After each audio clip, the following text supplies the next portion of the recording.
Allahu Akbar, Allahu Akbar. Orang yang bertaubat daripada dosa sebanyak apapun dosa yang kita kerjakan, bila kita bertaubat taubatan nasuha, Allah pasti akan terima taubat kita. Bismillahirrahmanirrahim. Assalamualaikum warahmatullahi wabarakatuh. Alhamdulillahilladzi hadana bi ta'atihi wa jazruna an ma'siyatihi wa ashhadu an la ilaha illallahu bi wahdaniyatihi wa ashhadu anna Muhammadan abduhu wa rasuluh, amma ba'du. Hadirin jamaah muslimin wal muslimat rahimakumullah. Alhamdulillah, puji syukur kita kehadirat Allah atas segala nikmat yang telah diberikan kepada kita, sehingga dengan nikmat-nikmat itu Allah berikan kesempatan kepada kita untuk senantiasa hadir di dalam masjidnya yang tidak lain adalah lis-salati, laksanakan ibadah salat yang tentunya kita kerjakan dengan cara berjamaah. Semoga masjid yang sekarang kita duduk di dalamnya ini kelak di hadapan Allah akan menjadi salah satu saksi bahwa kita selama hidup di dunia termasuk golongan orang-orang yang soleh dan solehah. Allahumma amin ya rabbal alamin. Para jamaah yang dirahmati oleh Allah, melanjutkan bahasan kita pada pertemuan minggu yang lalu, yang mana sahabat Umar mengatakan, laula iddi'aul ghaibi la syahadtu ala khamsi nafarin annahum ahlul jannah. Andaikan aku ini tidak takut disangka sebagai orang yang tahu akan benda-benda yang gaib, maka niscaya aku akan bersaksi atas 5 golongan, yang mana 5 golongan ini merupakan penduduk surga. Siapa yang pertama? Yang pertama al-faqiru sahibul ayali, orang fakir yang mempunyai keluarga. Ini sudah Ustaz jelaskan panjang lebar. Kemudian yang kedua siapa? Yang kedua adalah wal mar'atu ar-radhi anha zaujuha, seorang istri yang mendapati ridho daripada suaminya. Kemudian yang ketiga siapa? Yang ketiga al-mutasaddiqatu wal mar'atu al-mutasaddiqatu bimahriha ala zaujiha, seorang perempuan yang memberikan sedekah kepada suaminya, seorang perempuan yang memberikan sedekah dengan mahar yang pernah diberikan oleh suaminya. Kepada siapa diberikan? Kepada suaminya. Jadi mahar yang sudah diberikan kepada istrinya ini di saat suaminya tak ada modal untuk usaha, di saat suaminya tidak ada uang untuk memberikan nafkah, justru kemudian istri ini memberikan sedekah kepada suaminya dengan mahar yang dulu pernah ia berikan kepadanya. Masya Allah, luar biasa. Kemudian yang keempat siapa? Yang keempat adalah wasyakhsu ar-radhi anha. Yang keempat adalah asyakhsu. Yang keempat wasyakhsu ar-radhi anhu abawahu, seseorang yang mendapati ridho daripada kedua orang tuanya. Para jamaah yang dirahmati oleh Allah, ada 9 hadis, yang mana 9 hadis ini Ustadz berhasil kumpulkan, yang menerangkan tentang memuliakan dan berbakti kepada kedua orang tua. Salah satu di antara hadis itu diriwayatkan daripada Abdullah bin Mas'ud. Pernah Abdullah bin Mas'ud bertanya kepada baginda Nabi, ya Rasulullah, ayyul amali afdalu, wahai baginda Nabi, amalan apa yang paling utama? Lalu jawab baginda Nabi, as-salatu ala miqatiha, salat yang dikerjakan pada waktunya. Maksud salat yang dikerjakan pada waktunya ini, salat dikerjakan di awal waktu maknanya.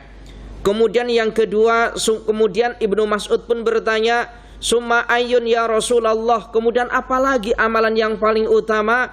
Lalu jawab baginda Nabi, summa birrul walidaini, kemudian berbuat baik kepada kedua orang tua.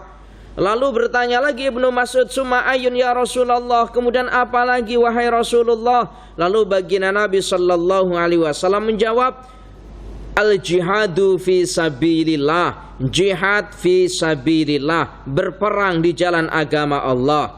Para jamaah yang dirahmati oleh Allah, apakah yang dinamakan berperang itu harus angkat senjata pergi ke Palestina umpama? Tidak harus demikian. Tidak harus bermakna itu tidak hanya demikian sahaja.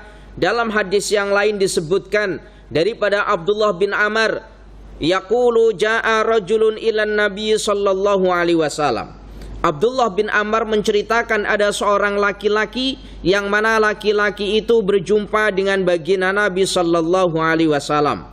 Lalu laki-laki ini fasta'dzanahu fil jihadi. Laki-laki ini meminta izin kepada baginda Nabi untuk melakukan jihad.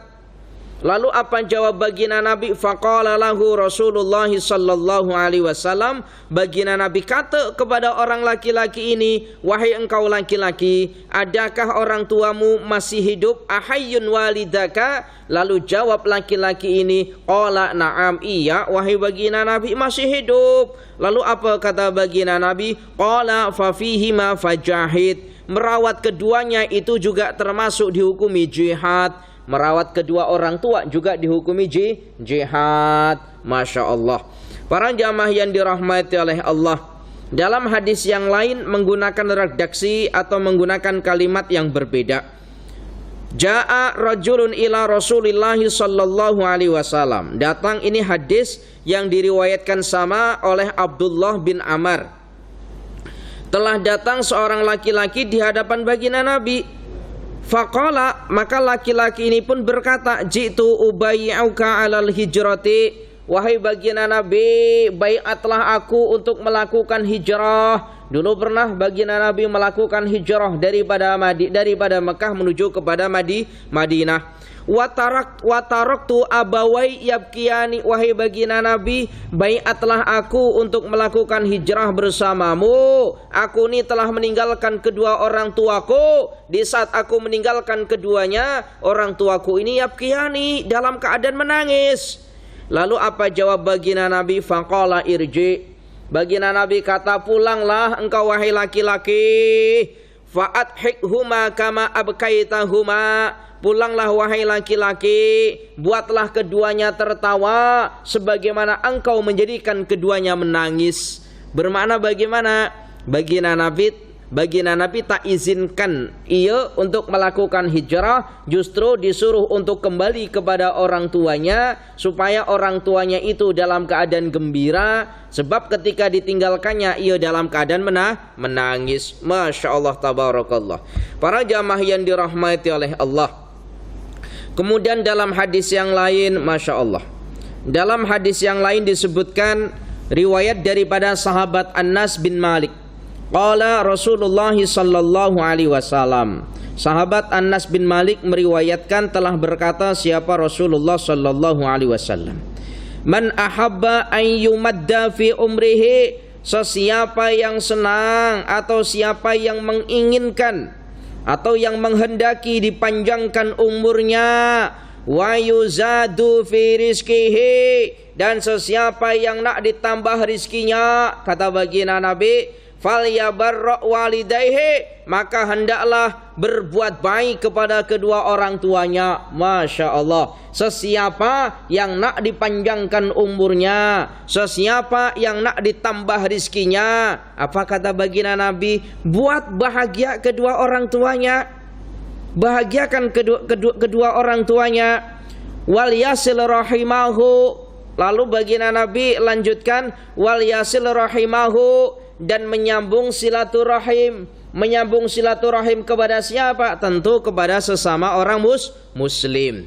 Jadi kalau kita nak dipanjangkan umurnya, nak ditambahkan rizkinya, berbuat baiklah kepada kedua orang tua dan senantiasa bersilaturahim kepada sesama muslim. Para jamaah yang dirahmati oleh Allah, para jamaah yang dirahmati oleh Allah, ada satu Ada satu ijazah, tapi ijazah ini ya ijazah yang wallah alam macam nih. Ini gurauan tok guru. Jadi dulu tok guru itu kalau bergurau itu ya bergurau ada ilmunya. Baginda Nabi itu juga senang bergurau, tapi bergurau yang ada ilmunya, bukan menyakiti orang lain. Beda dengan orang-orang zaman sekarang, kadangkala bergurau menyakiti orang lain. Para jamaah yang dirahmati oleh Allah, baginda Nabi itu pernah bergurau begini.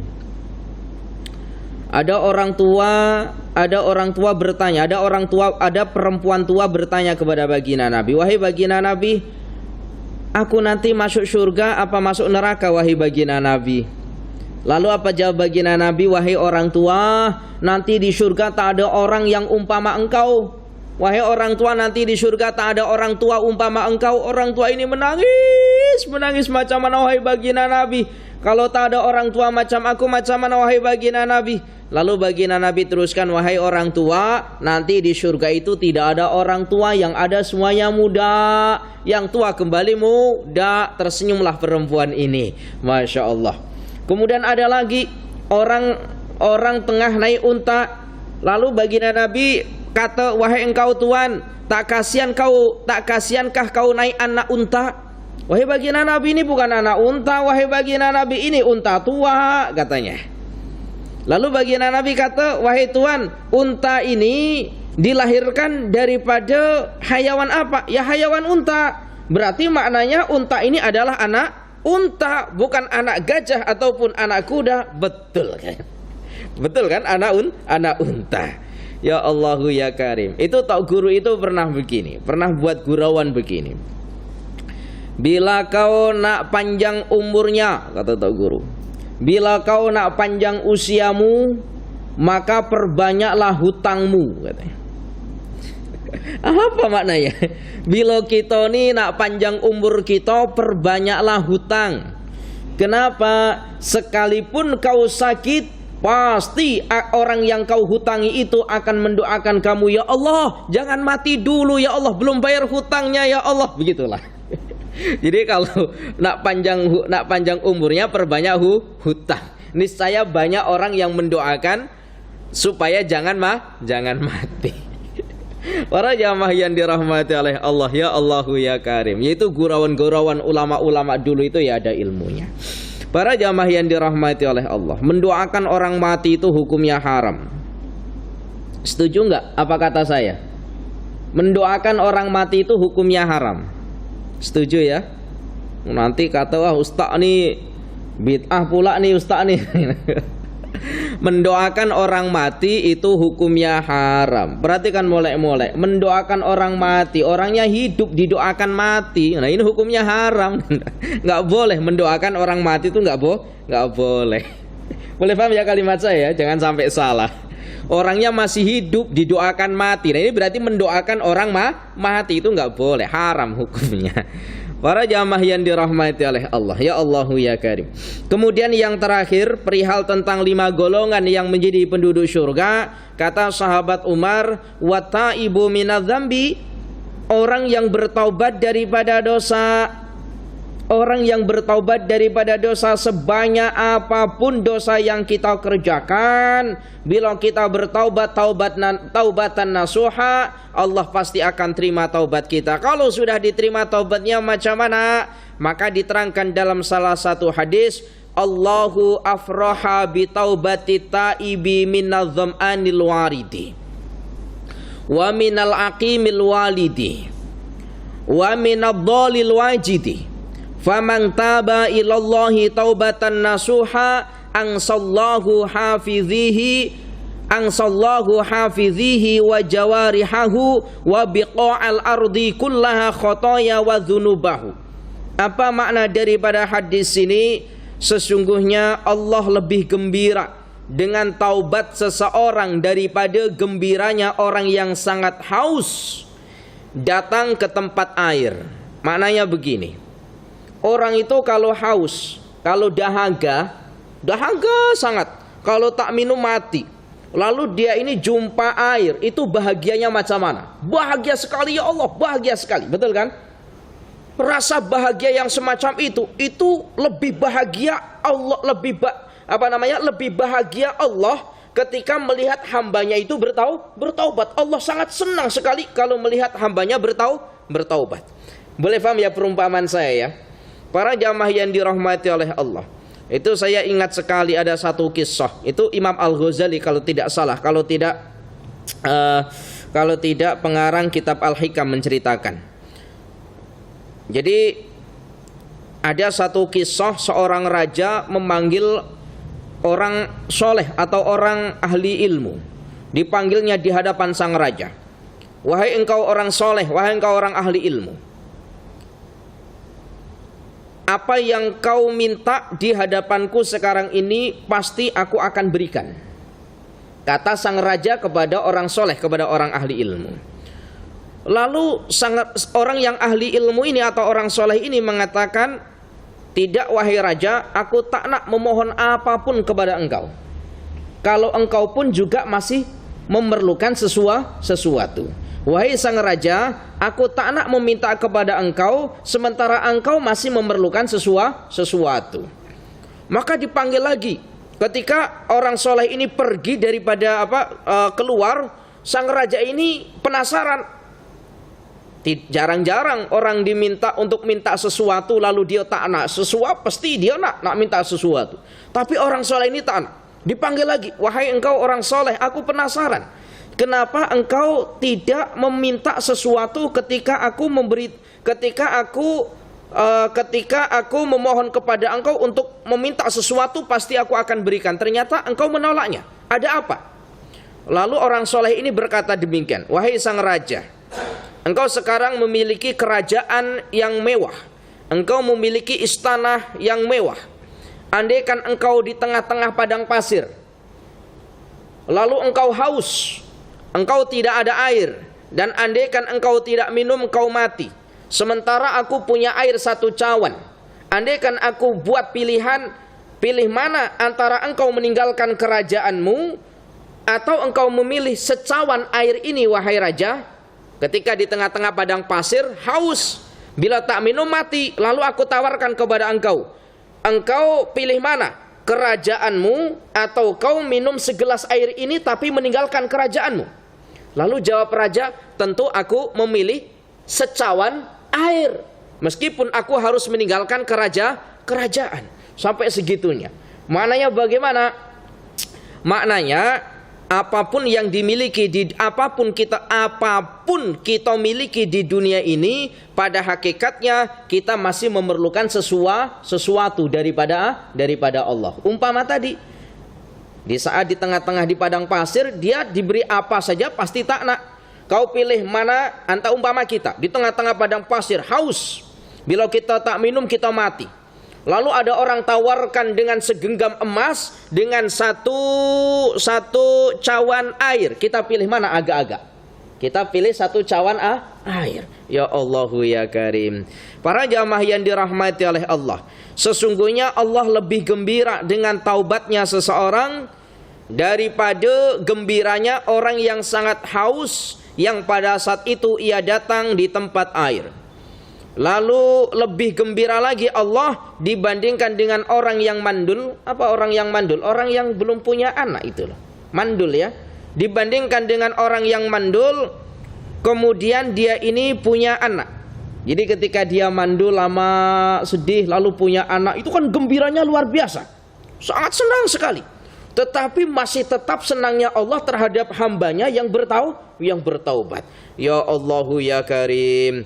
Dan barang siapa yang bertaubat kepada Allah dengan taubatan nasuha, kata baginda Nabi, maka Allah akan menjadikan para malaikat pencatat amal serta anggota badannya dan tempat-tempat yang digunakan berbuat dosa lupa akan kesalahan-kesalahan atas dosanya. Ketika dia bertaubat, malaikat-malaikat pencatat amal, tubuhnya yang berbuat maksiat, tempat yang digunakan untuk bermaksiat, Allah jadikan lupa atas kesalahan-kesalahan yang pernah dia perbuatnya. Maka para jamaah yang dirahmati oleh Allah, kenapa demikian? Sebab nanti di akhirat yang akan bersaksi perihal tentang kesalahan kita atau dosa kita, Nanti di akhirat Allah akan bertanya kepada kita perihal tentang apa? Ya, perihal tentang amal-amal kita akan ditanya oleh Allah. Yang menjawab itu bukan lisan kita, yang menjawab adalah semua anggota-anggota badan kita. Tangan kita yang akan menjawab, kaki kita yang akan menjadi saksinya. Sebagaimana diterangkan dalam surat Yasin, wa tukallimuna aydihim wa tashhadu arjuluhum bima kanu yaksibun. Yang akan bersaksi adalah tangan kita, kemudian kaki kita nanti yang akan menjawab segala soalan Allah adalah tangan kita. Kaki kita menjadi saksinya, sementara mulut kita dibungkam oleh Allah, tak boleh berbicara. Ya Allahu ya Karim.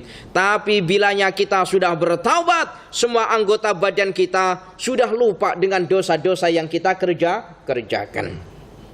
Maka begini para jamaah, ada keterangan daripada seorang ulama. Nanti itu yang oleh Allah akan ditanya di akhirat, itu adalah orang-orang yang tidak jelas. Jadi begini, pertanyaan itu tujuannya adalah untuk litaubih. Apa itu litaubih? Menghinakan seseorang. Umpama begini, ada orang yang disyaki mencuri. Dia ini antara mencuri dan tidak. Maka dia akan ditanya, apakah kamu mencuri? Betul kan? Orang ini nggak jelas apakah mencuri atau tidak, maka ditanya. Sebab disyaki, ditanya, apakah kamu mencuri? Sementara orang-orang yang jelas dia ini tidak mencuri, tak akan ditanya. Atau dia ini jelas-jelas mencuri, dinampak di hadapannya, itu yang nggak akan ditanya. Memang sudah jelas dia mencuri. Itu sama nanti di akhirat kelak. Orang-orang soleh yang jelas iman Islamnya takkan ditanya oleh Allah. Sebab Allah maha mengetahui. Jangankan apa-apa yang kita kerjakan, di dalam hati kita saja Allah mengetahui. Orang-orang soleh nanti di akhirat Allah tak akan tanya. Pun sebaliknya orang-orang yang ahli maksiat, yang jelas-jelas ahli maksiat, pun Allah juga tidak akan tanya. Langsung saja dimasukkan, yang soleh dimasukkan ke surga, yang tidak taat dimasukkan ke dalam neraka. Yang ditanya siapa? Orang-orang yang tidak jelas taat dan tidaknya. Sholat kadang-kadang dikerjakan, maka akan ditanya, siapa Tuhanmu nanti di alam kubur?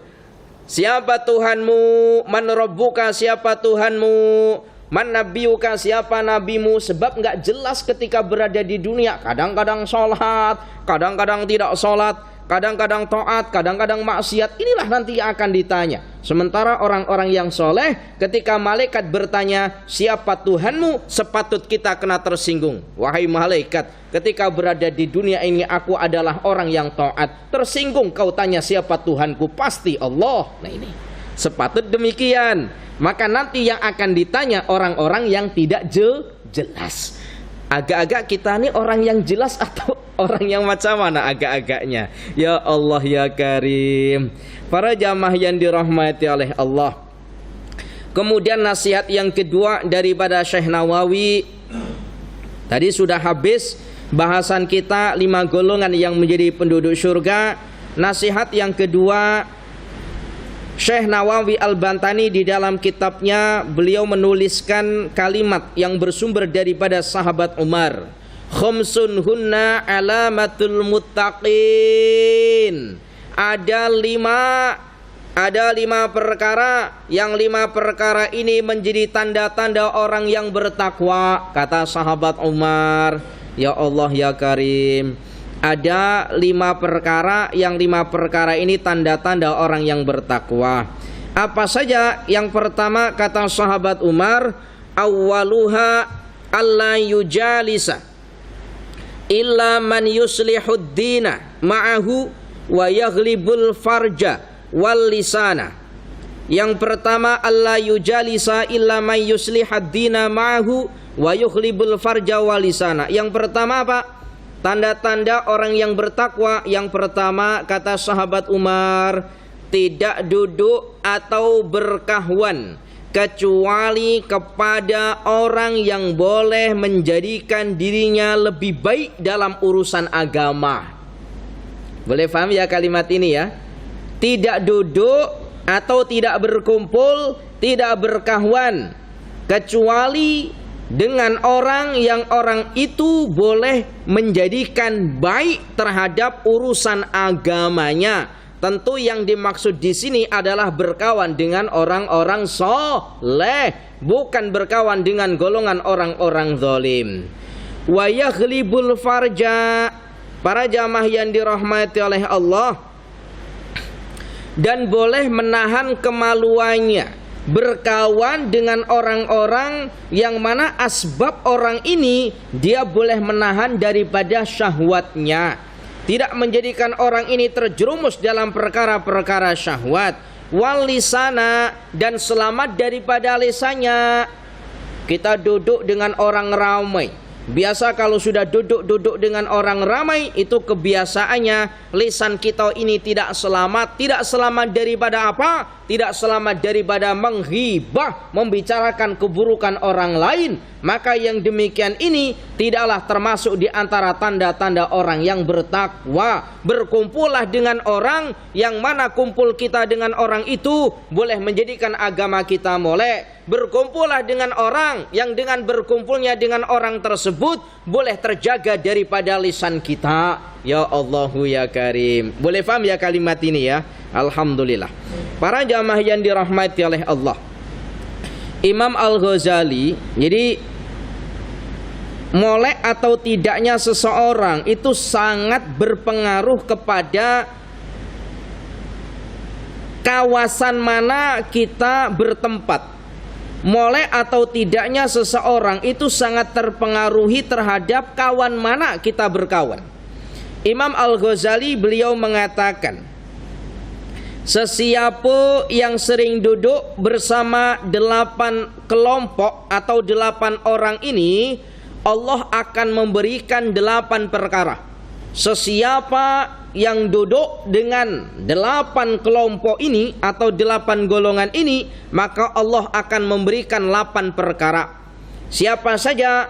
Yang pertama, man jalasa ma'al aghniya'a, sesiapa yang duduk bersama dengan golongan orang-orang kaya, apa yang diberikan? Zadahullahu hubbad dunya warrughbata fiha. Sesiapa yang duduk bersama dengan orang kaya, maka Allah akan menambahkan cinta kepada dirinya berupa cinta dunia, warughbata fiha, dan senang terhadap perkara-perkara yang ada di dalam dunia. Sesiapa yang duduk bersama dengan orang kaya, maka di dalam hatinya Allah akan menambahkan rasa cinta kepada dunia. Coba agak-agak kalau kita nih punya kawan-kawan kaya, kita duduk bersama dengan kawan-kawan kaya kita, agak-agak yang dibicarakan apa? Yang dibincangkan kereta mewahnya, motor harga mahalnya, rumahnya, dan seterusnya. Akhirnya menjadikan hati kita cinta kepada dunia. Ya Allahu ya Karim. Para jamaah yang dirahmati oleh Allah, wa man jalasa ma'al fuqara'a, waman, dan sesiapa jalasa duduk ma'al fuqara'a, bersama dengan golongan orang-orang fakir. Kata Imam Al-Ghazali, sesiapa yang duduk bersama dengan orang fakir, zadahullahu syukra waridha bikismatillahi ta'ala, maka Allah akan menambahkan rasa syukur di dalam hatinya dan menerima atas pemberian apa yang oleh Allah berikan kepadanya. Kita duduk dengan orang fakir bercerita perihal tentang kesusahannya, maka akan tambah rasa syukur kita. Ya Allah, ternyata susah saya ini ya Allah, masih ada susah lagi orang itu ya Allah. Alhamdulillah aku hari ini kau berikan aku makan 2 kali ya Allah, sementara orang yang baru cerita tadi baru makan sekali ya Allah. Akhirnya tambah rasa syukur kita. Maka dalam urusan agama, bila kita nak membandingkan perihal tentang harta, bandingkan dengan orang yang ada di bawah kita supaya kita tambah syukurnya. Tetapi kalau kita nak membandingkan urusan agama, bandingkan dengan orang yang ada di atas kita supaya kita tambah takwanya. Kenapa? Kalau kita membandingkan urusan agama dengan orang yang ada di bawah kita, yang ada nilai kualitas ibadah kita atau kualitas iman kita, standar itu saja tak akan tambah. Contoh, Kita nih hari-hari boleh sholat berjamaah 2 waktu. Alhamdulillah ya Allah, aku tiap hari boleh sholat jamaah 2 waktu ya Allah, alhamdulillah. Jiran saya hanya boleh sholat jamaah 1 waktu saja ya Allah. Akhirnya ya hanya setakat itu saja dia bersyukur, takkan tambah. Sepatutnya kita lihat orang yang ada di atas kita, ya Allah, orang itu jamaahnya 5 waktu ya Allah, aku baru 2 waktu ya Allah. Ya Allah, semoga aku seumpama mereka. Akhirnya tambah takwa kita. Para jamaah yang dirahmati oleh Allah, man jalasa ma'al fuqara'a zadahullahu syukra wa ridho bi kismatillahi ta'ala. Seseorang yang duduk-duduk bersama dengan orang fakir atau orang yang kesusahan, maka niscaya Allah akan tambahkan rasa syukur kepadanya dan ridho dengan pemberian-pemberian Allah kepadanya. Para jamaah yang dirahmati oleh Allah, dan duduk-duduk dengan orang fakir ini sudah menjadi kebiasaan baginda Nabi. Sudah menjadi kebiasaan baginda Nabi. Sebagaimana yang pernah saya jelaskan, ada satu kitab namanya Kitab Al-Barjanji, menerangkan bahwa baginda Nabi itu senang terhadap cinta kepada orang fakir. Wa yujalisu ma'ahum, baginda Nabi senantiasa duduk dengan orang fakir. Ketika ada orang fakir sakit, baginda Nabi akan ziarah kepada orang fakir. Ketika ada orang fakir meninggal dunia, baginda Nabi akan menghantarkan jenazahnya sampai ke kuburnya. Begitulah. Karena apa? Yang demikian ini kita akan hilang daripada fitnah. Tapi kalau duduk-duduk kita dengan orang kaya, kita tak akan mungkin terhindar daripada fitnah. Tuh Pak Cik duduk-duduk dengan orang-orang kaya, mungkin nak hutang dah tuh. Fitnah dah dia dapat. Para jamaah yang dirahmati oleh Allah, wa man jalasa ma'a sultana, kata Imam Al-Ghazali, sesiapa yang duduk bersama dengan sultan. Sultan ini maknanya pejabat atau pemimpin atau raja, pemimpin lah, pemimpin. Wa man jalasa, wa man dan sesiapa jalasa duduk ma'a sultana, bersama dengan pemimpin, zadahullahul kibra, maka Allah akan menambahkan sifat sombong. Wa qasawatal qalbi, dan Allah akan menambahkan wa qasawatal qalbi, dan Allah akan menambahkan kerasnya hati di dalam hatinya. Para jamaah yang dirahmati oleh Allah, coba begini, kita misal baru sahaja duduk dengan Perdana Menteri. Contoh, ini contoh. Kita baru saja bertemu dengan Perdana Menteri. Agak-agak kita balik ke rumah, apa yang kita ceritakan kepada istri dan anak kita? Agak-agak apa nanti yang akan kita buat dalam status Facebook kita? Alhamdulillah, baru saja saya jumpa dengan Perdana Menteri. Berarti apa? Ada sifat sombongnya. Ini. Masya Allah. Para jamaah yang dirahmati oleh Allah, para jamaah yang dirahmati oleh Allah, perihal tentang sombong, saya ini gini, Sufyan As-Tsauri, pernah ya tahu ya Sufyan As-Tsauri? Sufyan As-Tsauri itu pernah terjatuh di sumur. Jadi Sufyan As-Tsauri itu pernah jatuh ke lubang sumur, bukan sumur boring, sumur apa namanya? Telaga ya, telaga, jatuh. Lalu di atas itu ada orang yang nak menolong Sufyan As-Tsauri.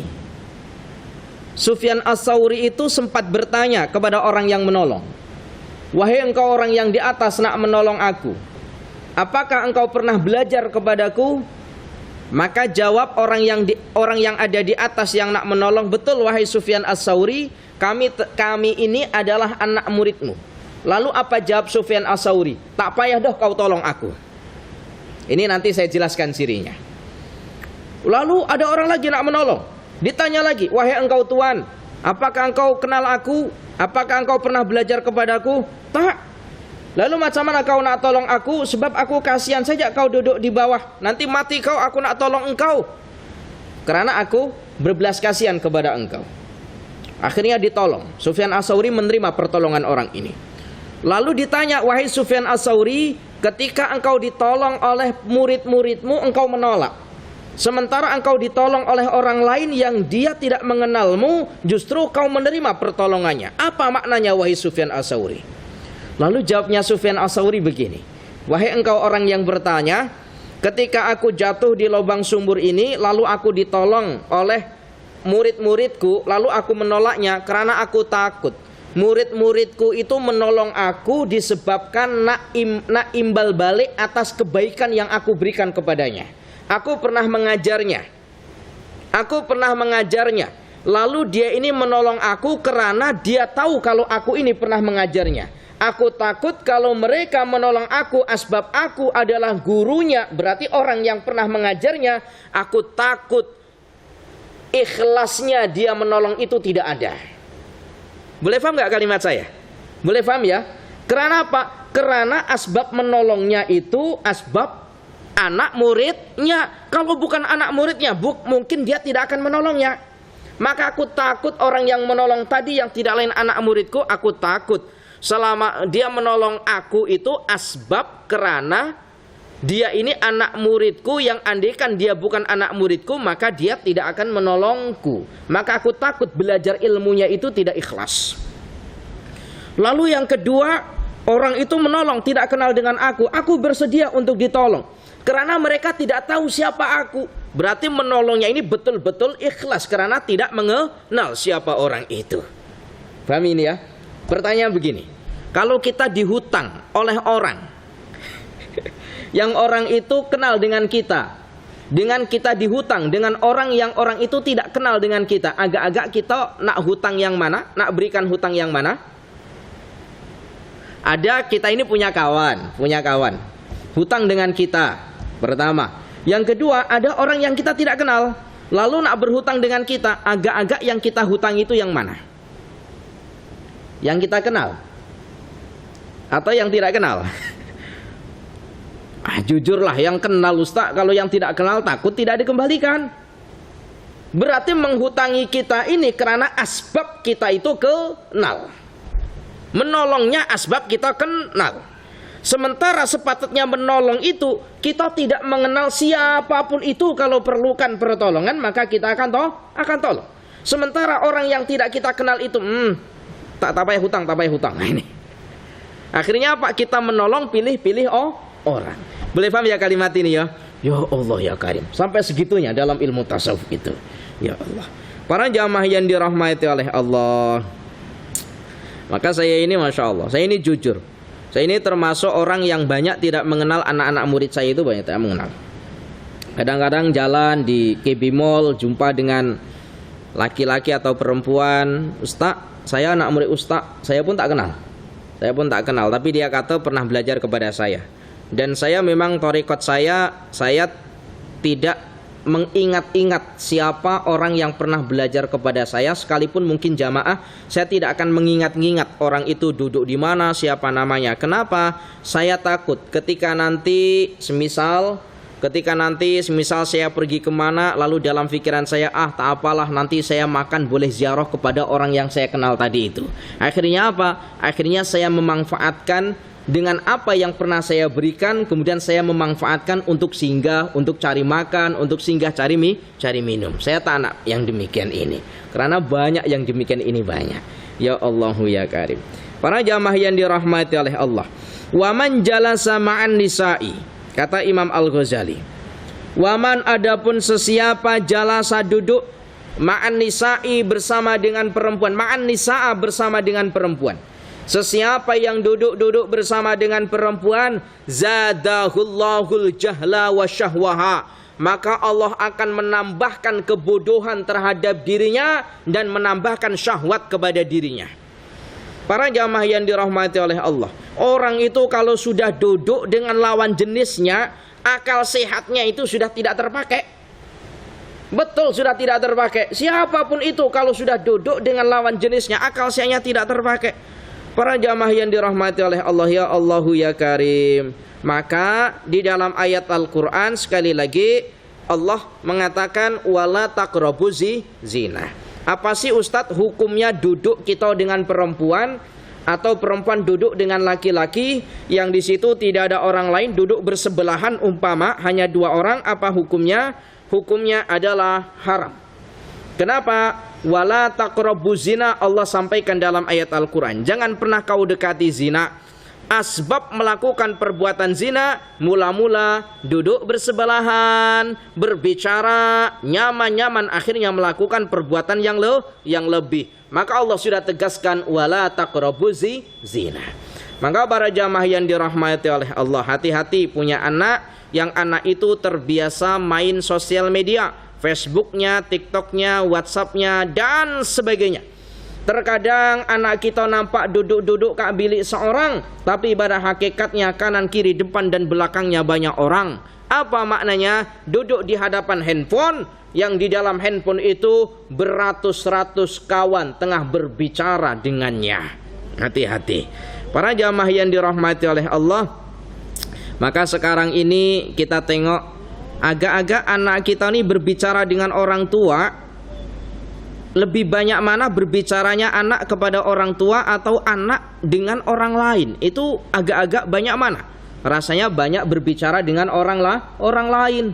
Mendapati nasihat terkadang bukan daripada orang tuanya, tetapi mendapati nasihat daripada Facebooknya, TikToknya, ataupun daripada WhatsAppnya, yang terkadang orang yang memberikan nasihat pun terkadang orang yang tidak tahu atau tidak faham.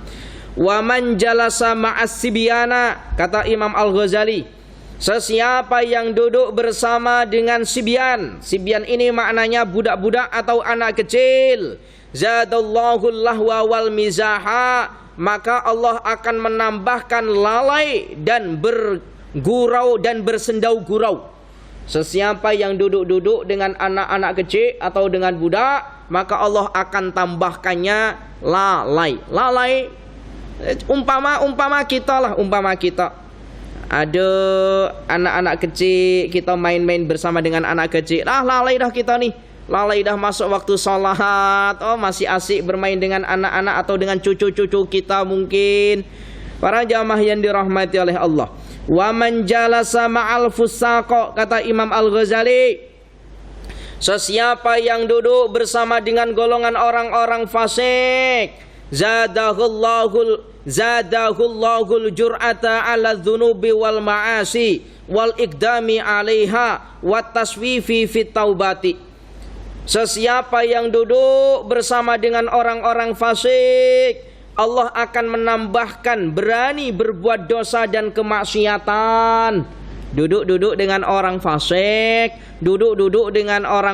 Allah akan menambahkan kita ini berani untuk melakukan maksiat dan dosa. Ya Allahu ya Karim. Wa taswifi fi taubati, dan duduk-duduk kita dengan golongan orang yang fasik boleh menjadikan kita menunda-nunda taubat. Kita ini sudah ahli maksiat, berkumpul dengan golongan orang yang ahli maksiat, dah lupa dah taubatnya. Kalau kita nak taubat, tentu kita berkawan dengan orang-orang soleh, menjadikan kita taubat.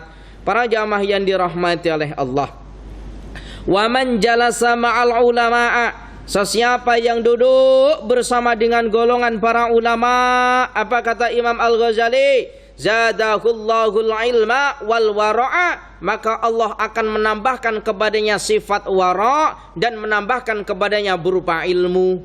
Sesiapa yang duduk bersama dengan golongan orang-orang yang ahli ilmu, Allah akan tambahkan ilmu dan sifat wara' kepadanya. Ya Allahu ya Karim. Maka Masya Allah, beruntung sekali lingkungan-lingkungan sekitar kita ini terdiri daripada golongan orang-orang yang ahli ilmu, golongan orang-orang yang ahli ibadah. Insya Allah kita akan mengikuti sifat-sifatnya.